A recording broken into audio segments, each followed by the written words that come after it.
Kayak misalnya ada audiens Forbidden Question yang suka komennya, wah ini istri Dajjal, kiamat bentar lagi gitu. Katanya aku istri Dajjal, Kang. Saya setuju sih. Kenapa begitu? Halo semuanya, kembali lagi sama aku Kumaila di channel Forbidden Question, segmen Forbidden Conversations.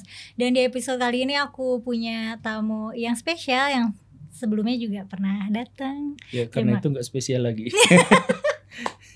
Terima kasih Pak Guru Gembus sudah bersedia untuk hadir lagi di Forbidden Questions. Iya, terpaksa.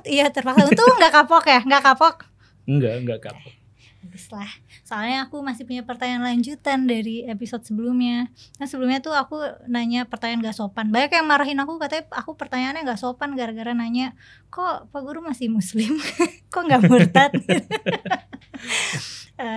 Nah pertanyaan kan terus kan Pak Guru ngejelasin tuh kalau Akang tuh masih muslim. Terus terus pertanyaan lanjutannya adalah kalau misalnya Kang Guru masih muslim, terus gimana cara Pak Guru menyikapi mitologis-mitologis yang integral dalam ajaran Islam gitu, kayak ya sebutlah surga neraka, jin, malaikat, setan, iblis gitu, yang kayak gitu-gitu. Pendekatannya gimana?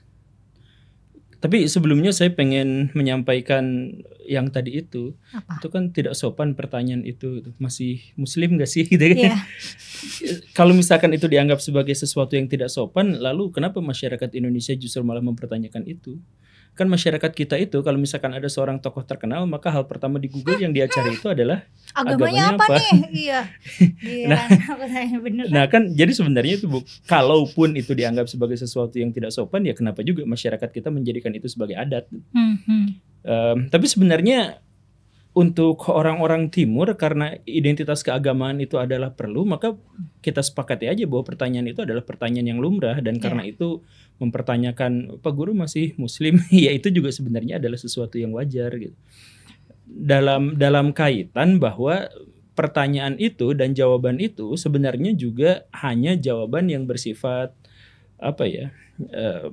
komunal gitu. Jadi agama sebagai institusi, bukan agama sebagai keyakinan. Ya, kalau misalkan agama sebagai keyakinan, kita tidak memiliki metodologi untuk mengetahui itu kan. Tapi sebagai identitas ya. Tapi identitas ya. Tapi mungkin jadi nggak sopan dan nggak sensitif karena mungkin pertanyaan tentang agama itu ada muatan prasangka dan stigma gitu. Dan maksudnya di kita kan ya ada juga lah konflik-konflik yang disebabkan sama perbedaan agama gitu. Jadi mungkin kayak agak bikin tegang gitu. Takutnya pertanyaannya itu, lu kelompoknya siapa nih gitu. Nanya. Ya itu makanya yang harus dipertanyakan itu adalah yang bikin kelompok-kelompok itu, bukan pertanyaan itu. Yang bikin stigma itu bukan orang yang menjawabnya. Kalau menurut Pak Guru aku sopan nggak di episode yang lalu nanya, Pak Guru masih muslim nggak, itu pertanyaan yang sopan nggak? Iya, karena itu adalah bagian dari adat kita, masyarakat kita, dan itu dipertanyakan di banyak forum, ya nggak apa-apa kan? Ya kan saya juga pernah di media itu nemu berita yang lucu gitu. Apa? Profil dan agama Kamaru Usman, pemain UFC Muslim yang gini lah. Pemain UFC Muslim yang, tapi di situnya apa agama Kamaru Usman gitu. Itu kan. Iya benar. Tapi ya identitas itu penting banget ya buat identitas agama buat orang kita. Ya kan. Iya begitu, karena agama untuk orang-orang yang tertindas, untuk orang-orang yang kalah, dan untuk orang-orang yang inferior adalah tempat dia mengidentifikasi bahwa dirinya itu punya kelompok, punya yang pasukan besar, gitu. Yang besar. Jadi mereka banyak-banyakan. Kalau misalkan ada yang murtad, kami nggak butuh kamu karena gini-gini. Makan misalkan seperti itu. Karena mereka tuh tidak menganggap bahwa agama itu adalah urusan pribadi, esoterisme, gitu, tapi perasaan esoterisme mereka, tetapi itu adalah bagian dari ini gitu. Tribalism. Jadi gimana tuh Kak Guru cara menyeimbangkan rasionalitas dan elemen-elemen mitologis dalam beriman? Ya, elemen-elemen kalau misalkan yang disebut tadi sebagai yang dimaksud dengan mitologis itu adalah soal malaikat, soal surga neraka dan sebagainya, itu bukan sesuatu yang mitologis. Mitologi itu kan secara definitif diambil dari kata mite. Mite itu adalah bagian dari folklore, cerita masyarakat yang dipercaya dan disakralkan. Jadi karakteristik dari mitologi itu adalah dipercaya dan disakralkan, dan itu berbeda dengan legenda misalkan. Itu berbeda dengan dongeng misalkan. Jadi kalau misalkan kita berbicara tentang Zeus itu mitologi, tetapi Hercules anaknya itu adalah legenda. Iya, panjang lah definisinya, mungkin kapan-kapan kita diskusikan. Tapi berarti kalau ngomongin jin dan malaikat, ya apakah masyarakat menganggap itu adalah bagian dari cerita rakyat yang disakralkan dan dipercaya? Kalau memang seperti itu berarti ya itu termasuk mitologis gitu. Tapi kalau misalkan dilihat dari kacamata yang lain bahwa itu adalah bagian di mana kita tidak memiliki metodologi untuk membuktikan benar dan salahnya. Misalkan begitu. Tapi kalau misalnya Pak Guru pakai pendekatan misalnya kayak pakai kacamata sosiologis gitu atau hal-hal kayak gitu, itu kan kayak biasanya pasti diklasifikasikan sebagai aspek mitologis dalam budaya beragama gitu. Iya, saya kemarin lalu tuh baca misalkan di Wikipedia tuh mitologi penciptaan. Jadi Adam dan Hawa itu disebutnya sebagai mitologi penciptaan. Jadi dalam studi ilmiah, dalam kajian-kajian ilmiah ya mereka disebutnya sebagai mitologi, bukan untuk mitologi itu kan kita punya stigma gitu ya yang menjelekan. Cuman maksudnya dalam definisi bahwa dia itu oleh masyarakat disakralkan dan bahwa dia itu harus dipercaya, ya maka itu masuk ke dalam definisi mitologi. Cuman sekali lagi kalau misalkan kita menganggap bahwa surga neraka, tentang Tuhan, tentang dan sebagainya, saya lebih mendefinisikan bahwa itu adalah misteri. Ya misteri dalam artian kita nggak tahu, tapi jelaskan metodologi apa yang bisa membuktikan atau menyangkal keberadaan Tuhan. Tidak ada. Ya tidak ada.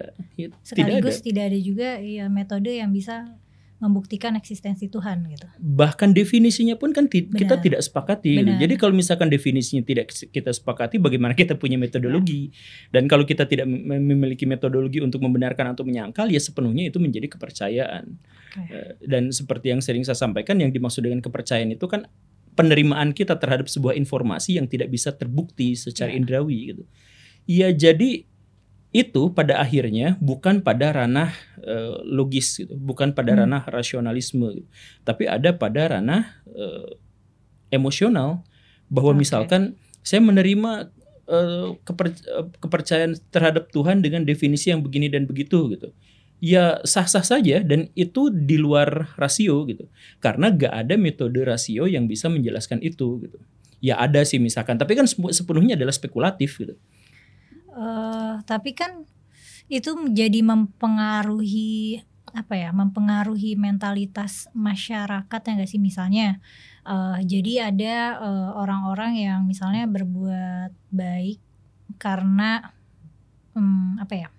sesimpel nggak mau masuk neraka, kayak takut masuk neraka atau pengen masuk surga. Maksudnya itu kan pertimbangan moral yang gimana cara ngomongnya nggak kasar ya, pertimbangan moral yang kayak kekanakan gitu loh, kayak sistem reward yang gitu. Iya benar, sistem reward yang sederhana gitu loh, bukan berdasarkan penalaran yang ya kalau aku melakukan ini ya itu memang baik untuk masyarakat dan untuk lingkungan gitu-gitu.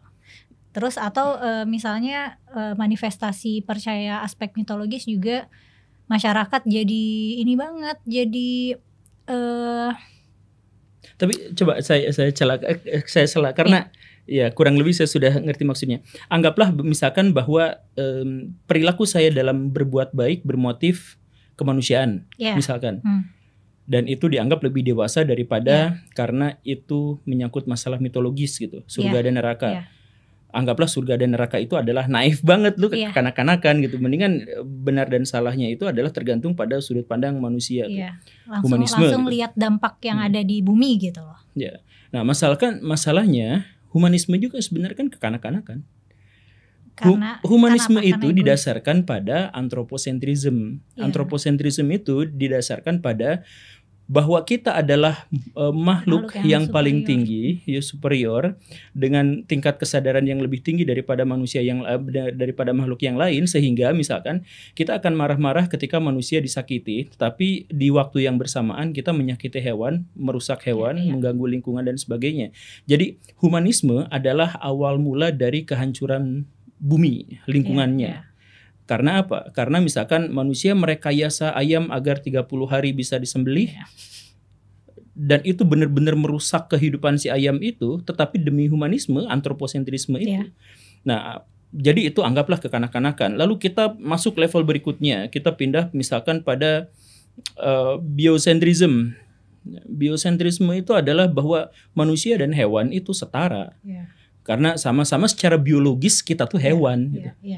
Ya, kita menyebut diri manusia itu sosiologis. Nah, sosiologis itu kan ilmu yang tidak saintifik gitu. Ya ilmu sosial yang bahasa yang paling kasarnya adalah seperti itu, karena di Amerika Serikat juga dipelajarinya secara terpisah baru tahun 70-an gitu. Ya berdiri sendirinya gitu, memiliki pendekatan tersendiri itu. Tapi maksud saya adalah anggaplah bahwa yang lebih tinggi itu adalah biosentrisme, di mana manusia dan hewan itu sama. Sehingga misalkan pembunuhan terhadap hewan sama artinya dengan pembunuhan terhadap manusia, begitupun sebaliknya dan seterusnya gitu. Misalkan seperti itu. Apakah itu dianggap sebagai sesuatu yang baik juga? Ya tidak. Masalahnya adalah dari mana kita mengetahui bahwa makhluk hidup itu memiliki kesadaran, sedangkan makhluk yang kita anggap tidak hidup tidak memiliki kesadaran.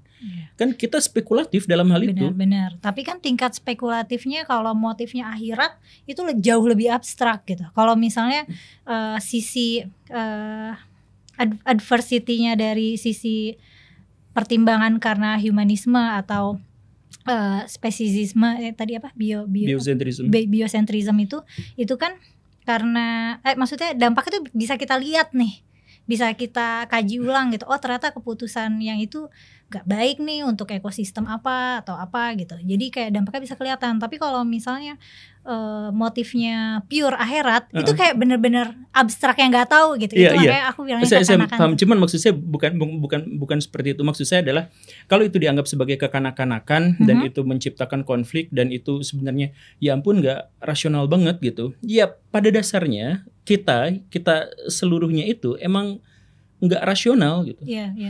Mau kita ambil humanisme, kita ambil biosentrisme dan sebagainya, ujung-ujungnya juga diketawain sama orang-orang nihilism gitu misalkan, sama orang-orang yang nggak percaya ada moralitas objektif. Iya, maksudnya kalau misalkan ada saya misalkan kemarin itu ada Idul Kurban, saya sembelih sapi, apa motifnya? Untuk Tuhan. Yang lain lagi, ya kenapa untuk Tuhan? Itu kan kasihan. Ya, terus misalkan ada jawaban bahwa ya sapi itu gak disembelih juga mati sendiri, mendingan disembelih mati untuk kemanfaatan untuk orang lain gitu. Nah kemudian nanti kan muncul pertanyaan yang filosofisnya itu adalah seberapa berhak manusia yang membunuh. Kenapa kalau misalkan sapi itu dianggap mati alamiah, tidak ada yang disalahkan. Kalau misalkan manusia yang ngebunuhnya, maka manusia dianggap bersalah gitu. Kan sama-sama menyebabkan kematian. Dan sama-sama terurai sebagai. Nah, jadi ini kan akhirnya kita tuh berputar-putar pada permainan-permainan mana yang lebih keren, mana yang lebih baik, mana yang lebih tinggi kesadarannya dan sebagainya. Benar banget, saya setuju banget kalau misalkan dikatakan bahwa kok segampang itu kita menentukan baik dan buruk itu dengan reward yang akhirat. Karena jadinya jadi mudah dimanipulasi. Kan maksudnya kita bisa lihat masyarakat kita diiming-imingin surga, maksudnya dihimbau untuk apa gitu, kelakuan yang ngaco, iming-imingnya surga gitu, itu kan biasa kan. Coba misalkan kita pertanyaan yang sederhana lagi nih lah, Teteh, apa makna hidupnya? Ini nanya personal. Bebas mau dijawab dengan cara apapun, misalkan ini pertanyaan aja, apa makna hidup Teteh itu apa? Ya kalau misalnya ditanya secara inheren ya nggak ada. Ya aku lahir aja gitu. Itulah, jadi sama seperti mana yang biosentrisme, agama dan sebagainya, kita tuh sebenarnya tidak bisa menjawab pertanyaan sesederhana itu soal makna hidup, dan seluruh argumentasi kita tentang makna kehidupan biasanya dikasih sama pihak lain. Iya, atau kita bikin karang-karang sendiri. Atau kita bikin karang-karang sendiri, tetapi karangan itu kan nggak jelas gitu. Ya. Sama seperti ada yang bertanya kepada saya, nama asli Pak Guru Gembul itu siapa? Ya saya jawab, saya nggak tahu nama asli saya siapa, itu yang aslinya. Saya tahu nama pemberian orang tua saya, tetapi bahkan saya tidak tahu apakah orang tua saya itu tahu atau enggak nama asli saya. Kan itu nama pemberian orang tua saya, di mana dia nggak tahu nama asli saya gitu. Karena ada underlying premise kalau misalnya tiap orang tuh sebenarnya punya namanya sendiri gitu kan. Ya itu juga sebenarnya belum terbukti, cuman maksudnya ketika ada pertanyaan itu, maka ya balik lagi terkait dengan nilai-nilai yang seperti itu, kita tuh Makanya agama pada akhirnya kita pahami sebagai ya udah, yang penting kamu bisa melakukan perbuatan baik. Ada yang karena itu adalah takut pada surga dan neraka, ya nggak apa-apa. Sebagian besar orang akan memilih itu ya. Sebagian besar orang. Jadi karena itu cara paling gampang juga ya, kan. Cara merekayasa manusia sebagai komunal, ya udah dikasih yang seperti itu, nggak apa-apa. Dan ini juga kan sebenarnya adalah jawaban dari Umar bin Khattab ketika beliau juga pernah mendapatkan pertanyaan yang seperti itu kan. Dan akhirnya beliau mengatakan ya saya nggak mau nggak mau beribadah seperti budak, nggak mau beribadah seperti pedagang gitu. Seperti budak tuh ya disuruh, nanti kalau misalkan kamu melakukan ini kamu dapat makan, kalau enggak ya kamu dicambukin. Saya nggak mau seperti itu. Saya juga nggak mau seperti pedagang yang saya hitung-hitung nih, nanti pahalanya sekian, nanti dikurang dosa saya sekian, hasilnya sekian. Itu kan kayak pedagang gitu. Nah pada akhirnya beliau menyatakan ada motif yang lebih tinggi daripada itu. Tetapi mau motif manapun spekulatif, dia nggak bisa buktikan. Tapi jadinya apa ya? Karena itu adalah dasar motif akhirat, itu adalah dasar keputusan yang naif. Jadinya kan rawan dimanipulasi nih. Nah udah gitu sebagian besar orang ditakdirkan untuk direkayasa. Nah jadinya tadi lanjutannya itu jadinya notion tentang surga neraka itu dijadikan untuk kayak kontrol sosial secara masif gitu. Pendidikan adalah kontrol sosial masyarakat elit untuk masyarakat luas. Agama adalah kontrol sosial masyarakat elit untuk masyarakat luas. Kekuasaan, bisnis, bahkan podcast yang semacam ini sebenarnya adalah kontrol cara pihak yang kuat mengontrol pihak yang lebih lemah. Seluruh hierarki yang ada di bumi itu ujung-ujungnya ke sana. Kita mau hidup di negara demokrasi, hidup di dunia otoriter, kita lagi podcast dan sebagainya. Hukum alam yang selalu berlaku itu adalah bahwa pihak yang kuat akan merekayasa dan memanipulasi pihak yang lebih lemah. Mau itu dasarnya adalah ideologi yang kemudian dikasih nama nasionalisme, mau itu adalah agama yang dikatakan begini dan begitu dan sebagainya. Tapi kan itu adalah cara manusia menggunakan institusi-institusi yang ada gitu.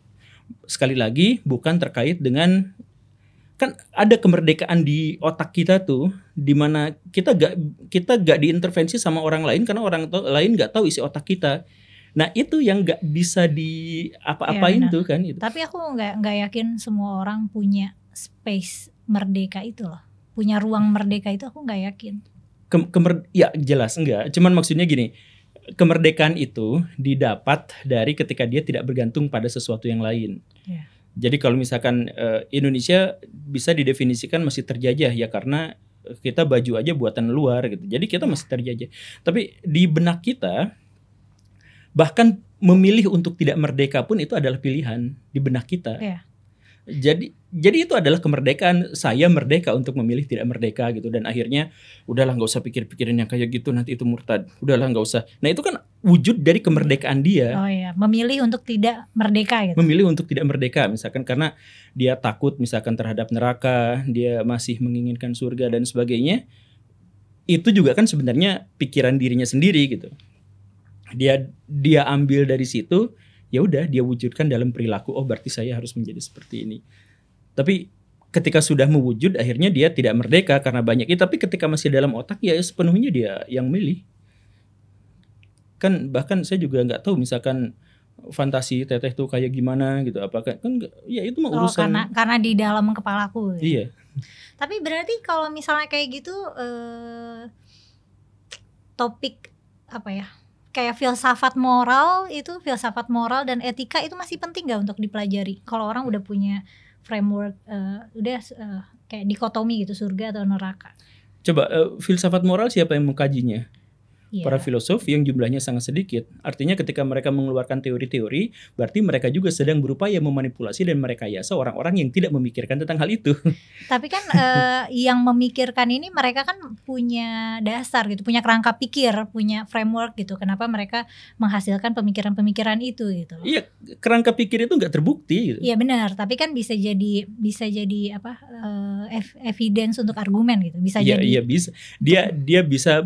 Dia bisa menunjukkan argumentasi itu, dia bisa mendemonstrasikan bahwa alam pikirannya lebih benar gitu, bahkan konstruksi berpikirnya itu lebih benar dan sebagainya. Ya sampai sebatas itu aja. Dan ketika dia mampu mendemonstrasikan tentang idenya, gagasannya kepada orang lain dan orang lain itu akhirnya mengikuti, lah balik lagi pada hukum yang tadi, berarti dia sebagai pihak yang berpikir kuat akan menguasai dan merekayasa pihak yang pikirannya lebih lemah. Balik lagi ke situ. Jadi mau agama mau apa ya tetap balik lagi ke berarti sana. Pendidik juga itu pendidik adalah pelaku rekayasa sosial. Iya. Coba siapa yang mau bantah? Berarti kalau misalnya kayak Pak Guru sendiri nih sebagai pendidik, kalau lagi ngejelasin aspek mitologis agama gitu, apakah Pak Guru punya beban moral untuk menjelaskan, tapi ini tuh masuk ke ranah yang nggak bisa dibuktikan gitu, atau saya akan kalau misalkan saya mendapatkan pertanyaan-pertanyaan teologi, saya akan jawab seperti itu. Misalkan pertanyaan yang kemarin itu, misalkan ke saya ada pertanyaan, kalau manusia pertama itu adalah Adam dan Hawa, dan dari sana semua manusia beranak pinak, maka pertanyaan itu kenapa golongan darah manusia itu beda-beda? Misalkan pertanyaan yang seperti itu, maka saya akan uraikan dulu penjelasannya. Di sini di pertanyaan ini tuh ada dua premis dari masing-masing pendekatan yang berbeda. Yang satu teologis tentang Adam dan Hawa, yang berikutnya itu adalah tentang golongan darah. Golongan darah itu awalnya A, kemudian ada masalah-masalah tertentu sehingga misalkan penyakit malaria menyebabkan mutasi, jadi ada golongan darah ini dan gitu dan seterusnya dan seterusnya. Nah, itu adalah pernyataan untuk premis yang kedua. Yang pertama yang saya jelaskan tentang Adam dan Hawa, kita tidak memiliki metodologi untuk mengetahui itu, tapi dalam sistem kepercayaan tertentu Adam dan Hawa begini dan begitu. Iya, saya nggak punya beban untuk menjelaskan itu. Saya hanya cukup menjelaskan bahwa ini ada di ranah pendekatan yang ini ada di ranah pendekatan yang itu. Tapi dalam menyikapinya Pak Guru nggak, kan ada nih misalnya ustadz-ustadz atau ulama ya atau penafsir gitu, yang cara ngelesnya tuh, oh karena ini tuh metafora gitu, karena ini tuh simbolisme gitu, ini tuh bukan yang sebenarnya gitu. Disebutkan bahwa Adam dan Hawa manusia pertama tuh maksudnya nggak gitu-gitu banget gitu, bukan yang pertama banget gitu. Cara agama bertahan di dunia modern kan seperti itu. Ya, ketika dipertanyakan aspek mitologisnya tinggal bilang aja ini metafora gitu. Iya itu cara itu. Ya silakan saja, gak jadi masalah. Itu adalah hasil pilih cara berpikir mereka. Kemudian mereka mencoba untuk memasukkan ide-ide itu kepada masyarakat awam. Kalau misalkan masyarakat awam itu menerimanya, ya sudah, itu hak mereka, itu adalah kemerdekaan mereka. Kalau misalkan mereka menyangkal juga, ya itu silakan saja. Kemudian mereka mau berpikir sendiri juga, ya silakan aja. Karena dampak yang paling utama sebenarnya adalah bagaimana mereka memanifestasikan pikiran itu, bukan mereka berpikirnya dengan cara seperti apa. Kalau misalkan saya berpikir ada perdebatan apakah Tuhan ada di atas langit ataukah Tuhan ada di mana-mana seperti itu.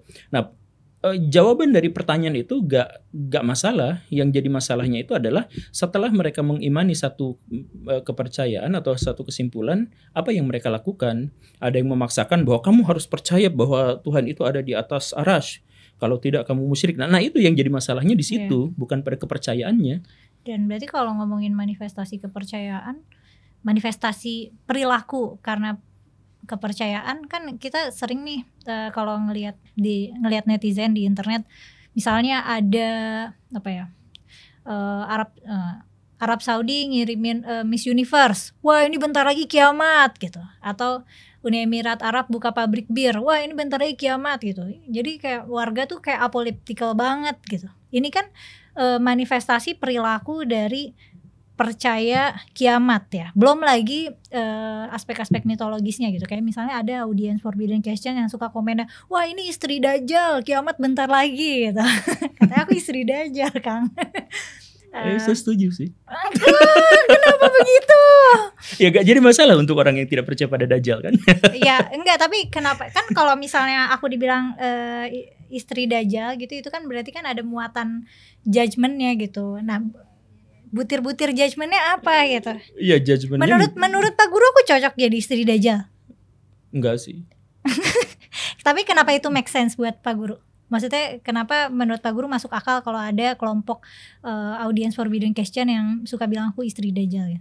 Iya, kan Dajjal itu diceritakan makhluk yang muncul di akhir zaman untuk menghancurkan agama, untuk menghancurkan spiritualisme, untuk menghancurkan kedekatan manusia dengan Tuhan dan sebagainya. Jadi kalau misalkan ada teteh yang dengan podcast ini mempertanyakan hal-hal yang sakral seperti itu, ya kemudian ada orang yang, oh ini misteri Dajjal. Tapi kan ini belum tentu akhir zaman. Ya mereka berpikirnya begitu. Maksudnya orang yang berpikir seperti, kan tadi pertanyaannya make sense nggak sih? Ya make sense untuk orang-orang yang sudah percaya dengan seperti itu ya. Tapi saya setuju bahwa ini adalah akhir zaman secara saintifik tapinya. Yeah. Saya selalu konsen dengan bencana ekologis. Yeah. Dan karena itu saya sebenarnya pesimis terhadap masa depan. Karena eskalasi kehancurannya tuh naik-naik terus ya nggak sih? Iya. Saya tuh benar-benar ngerasain Bandung yang dulu berkabut, yang dinginnya nusuk ke tulang tuh saya ngerasain banget. Sekarang panas. Panas 36 derajat. Dan itu saya rasakan banget dengan kondisi-kondisi yang ya makanya ya. Kang Guru Bandung mana? Bandung Timur. Oh. Bandung di timur ya, di situ. Bandung coret. Enggak Bandung coret. Timur. Saya orang kota. Oke. Kenapa sih saya ketawa? Tapi kan maksudnya emang menurut Pak Guru itu attitude yang baik, kayak attitude sikap apolitikal itu emang kayak sikap yang oke gitu. Aku sih kayak ngelihatnya kayak agak kurang gitu. Itu sikap yang sangat tidak oke, tetapi itu muncul gara-gara tekanan frustasi mereka terhadap zaman.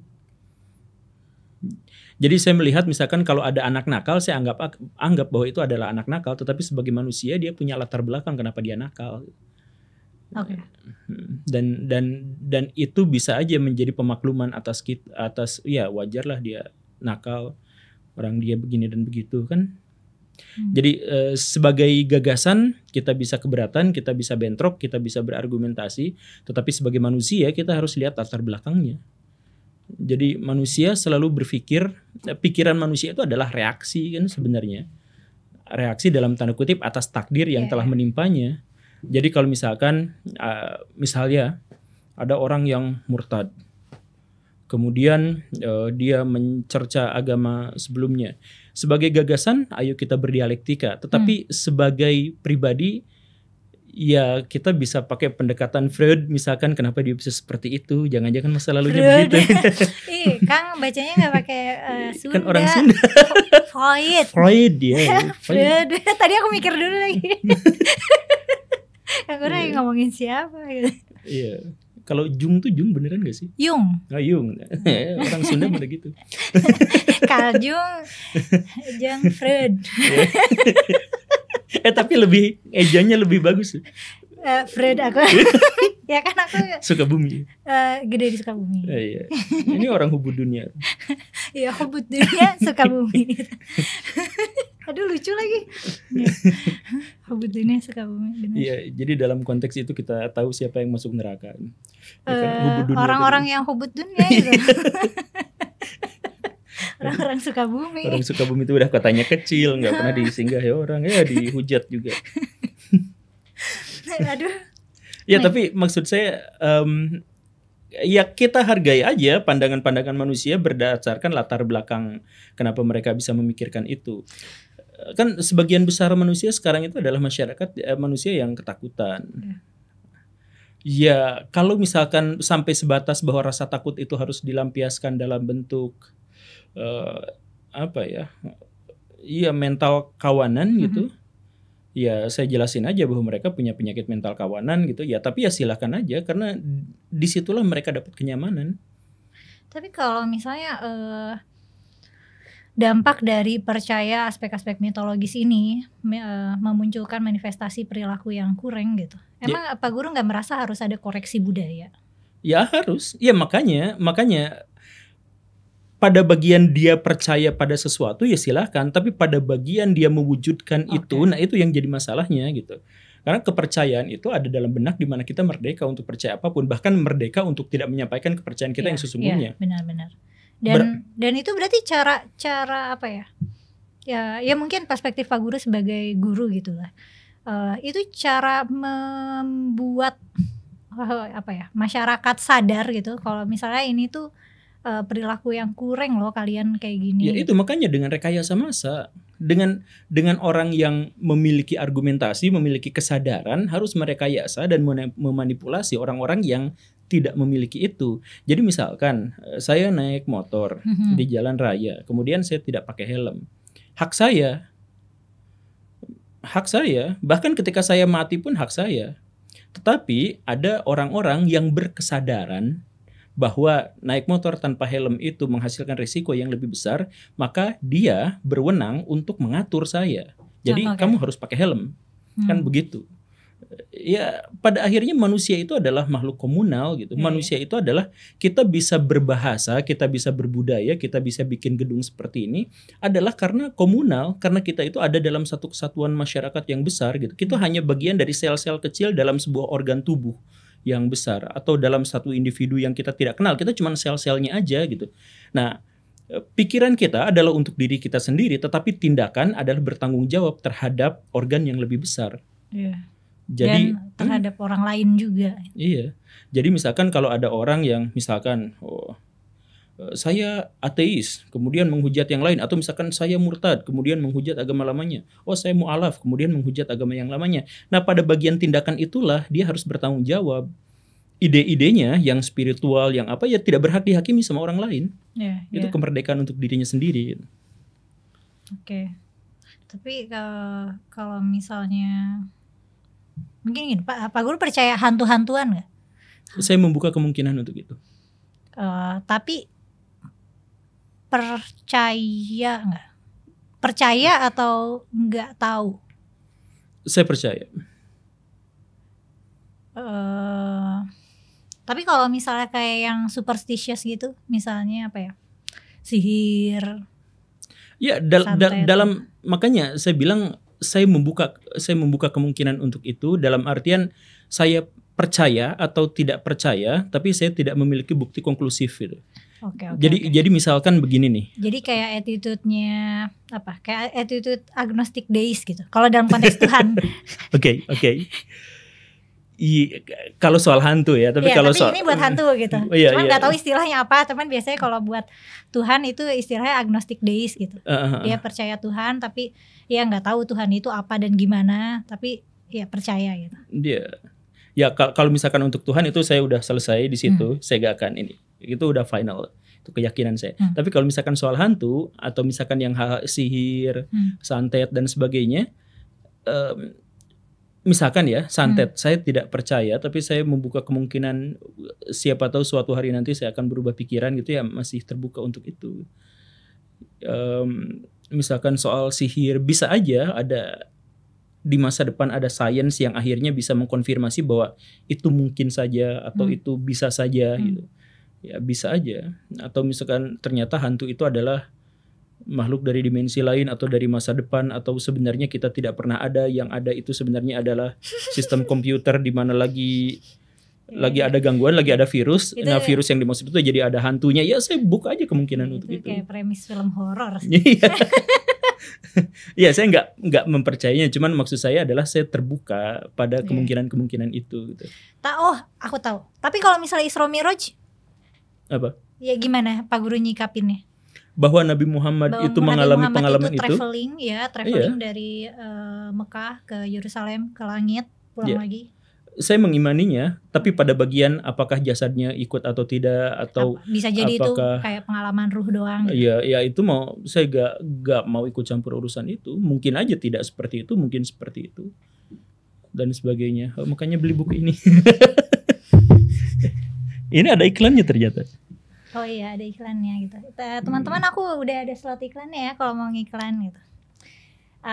Nanti juga bakal ada part 2 di mana aku juga bakal nanya-nanya soal buku ini. Tapi sekarang lanjut dulu ngomongin yang rada klinik gitu. Soalnya gini, Pak Guru kan pernah cerita ya kalau misalnya Pak Guru tuh punya pengalaman yang Pak Guru sebut saya sempet gila gitu. Iya. Nah, ada nggak di pengalaman-pengalaman itu yang secara spesifik mengkonfirmasi aspek mitologis dalam doktrin Islam? Ya, saya bertemu dengan Tuhan. Oke. Ya, itu boleh ceritain detailnya nggak sih? Kalau Pak Guru nyaman? Itu terlalu emosional sih sebenarnya. Tapi ada sebuah kondisi. Saya tidak nyaman menceritakan ini karena saya merasa sangat tidak suci, merasa punya banyak hal yang saya tutupi dan sebagainya. Tapi ada sebuah momen di mana saya bukan percaya pada Tuhan, tapi saya tahu ada Tuhan gitu. Karena seluruh sistem indrawi saya itu mengkonfirmasi itu, di mana ketika saya bersujud ada anggaplah itu namanya Tuhan di depan saya sedemikian sehingga saya tidak berani untuk bangun dari sujud saya selama beberapa waktu, dalam waktu yang sangat lama pada waktu itu, dan saya nangis terus-terusan di situ karena ada, ya saya nggak bisa menjelaskannya, tetapi saya pikir itu sudah sangat-sangat cukup bagi saya. Jadi bahkan dibandingkan keyakinan saya terhadap Teteh ada di sini, bahwa saya ada di ruangan ini, saya benar-benar meyakini pertemuan itu adalah pertemuan yang hakiki, dan saya anggap, dan kepercayaan saya terhadap bahwa saya ada di sini itu kalah dibandingkan dengan pengalaman itu. Tapi kan pengalaman spiritual itu mau dirasionalisasikan bahwa pada waktu itu saya sedang berhalusinasi, atau saya sedang delusi, atau saya ada dalam kondisi kegilaan yang tadi itu, kepala saya terbentur dan sebagainya. Ya itu urusan lain. Yang paling penting adalah secara pribadi saya benar-benar merasakan itu. Dan pengalaman itu adalah salah satu pengalaman yang paling membuat saya bahagia. Yang pada waktu itu saya benar-benar meyakini seandainya saya mati dalam kondisi yang paling menyakitkan sekalipun, saya tetap merasa bahagia gitu dengan itu. Ya itu kan jadi emosional ini sebenarnya. Dan jadinya Kang Guru jadi apa ya? Berhak untuk bersaksi bahwa maksudnya kan karena bahasanya syahadat kan asyhadu an la ilaha illallah, saya bersaksi tidak ada Tuhan selain Allah. Bahasanya tuh saya bersaksi gitu, bukan saya mengimani Allah gitu, tapi saya bersaksi gitu karena karena Kang Guru ketemu gitu. Menurut pengalaman personal Pak Guru gitu. Ketemu dalam artian yang tidak bisa diharafiahkan secara umum gitu ya. Jadi nanti saya dituding gimana gitu. Tapi nggak apa-apa sih, biasa dituding. Cuman saya pikir sampai sebatas itu saya layak untuk mendeklarasikan pengetahuan saya gitu. Gitu sih.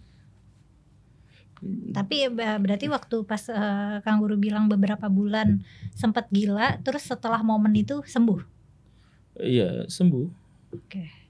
Jadi gila tuh bukan berarti saya nggak sadar. Gila tuh saya diliputi oleh emosi yang terus selama bulan itu ngebuncah terus dan pengen nangis terus selalu. Dan triggernya jelas nggak? Maksudnya kenapa Kang Guru begitu? Jadi misalkan saya jalan naik motor di satu tempat, di kanan kiri itu ada ya tanaman-tanaman, tumbuhan-tumbuhan yang seperti itu otak saya sampai pengen meledak terasanya karena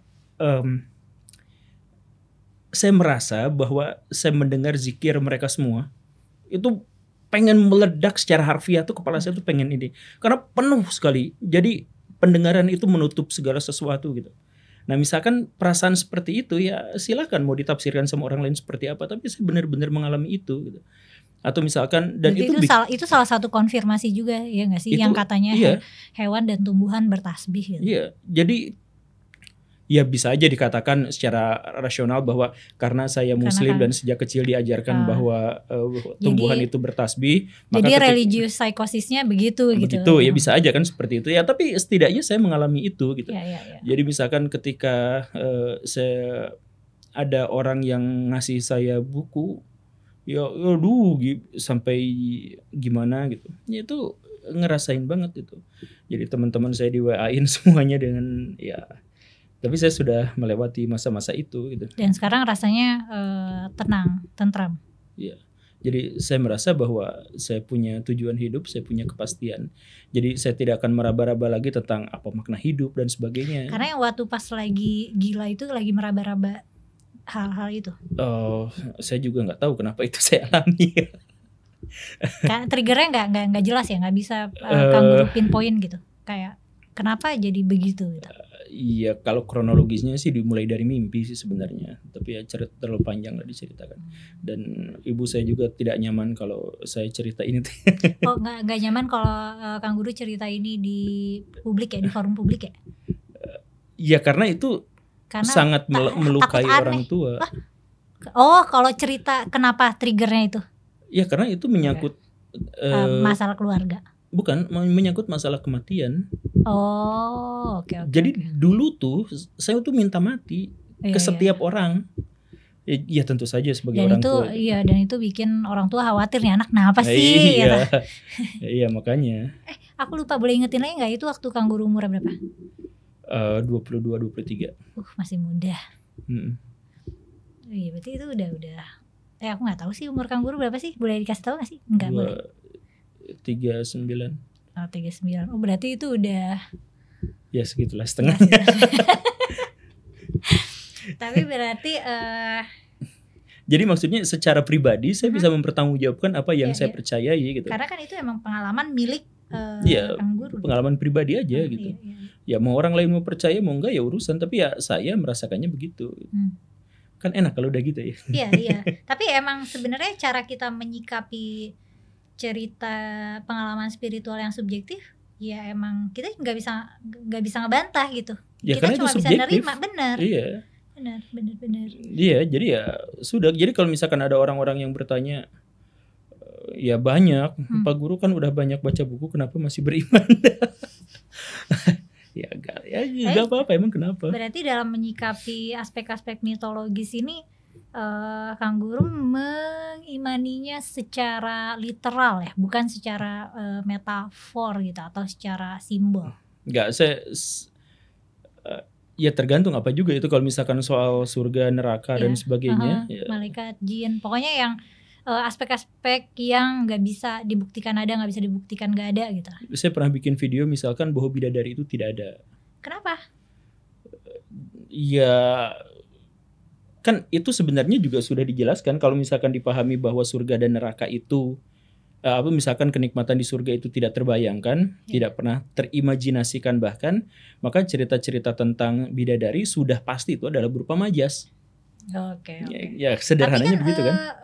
Majas ya, meskipun berupa majas tapi kan itu cukup detail deskripsinya, kulitnya lah, suaranya gitu. Itu kan cara merangsang orang-orang untuk berbuat baik. Jadi menggunakan imajinasi mereka. Itu kembali lagi ke penghakiman aku tadi, itu adalah inian yang naif. Iya.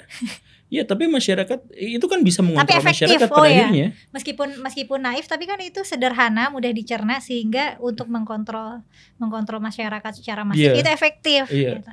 Ya itu juga sebenarnya kan sudah wacana Muslim abad ke-9, abad ke-10. Al-Farabi juga menuliskan itu di bukunya kan. Apa? Menuliskan tentang apa? Yang barusan itu, bahwa misalkan dalam tanda kutip Nabi itu jenius karena mampu menceritakan hal-hal yang transenden dengan bahasa-bahasa yang teknis gitu, dengan bahasa yang dipahami oleh sehingga benar-benar kayak mengubah arah sosiokultural di tanah Arab sana gitu. Iya gitu. Ya walaupun akhirnya orang-orang Arab memutuskan untuk kembali ke zaman jahiliyahnya ya. Itu kalau yang ini isinya kan dalam sejarah peradaban Islam, isinya orang Arab semua. Enggak, ada orang Indonesia. Oh, ada orang Indonesia. Ada. Oke. Ya udah Kang Guru, makasih atas sesinya episode ini.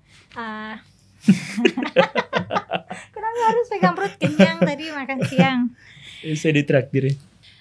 Kalau kalian pada gimana nih dalam beriman, gimana cara teman-teman menyikapi aspek-aspek mitologis dalam doktrin agama yang nggak harus agama Islam gitu, misalnya agama kalian apa, terus ada aspek mitologisnya apa, bisa jelasin kolom komentar ya. Makasih Kang Guru udah nemenin aku ngobrol. Ya, sama-sama. Makasih teman-teman, dan sampai selesai. Sampai ketemu lagi di episode selanjutnya. Iya.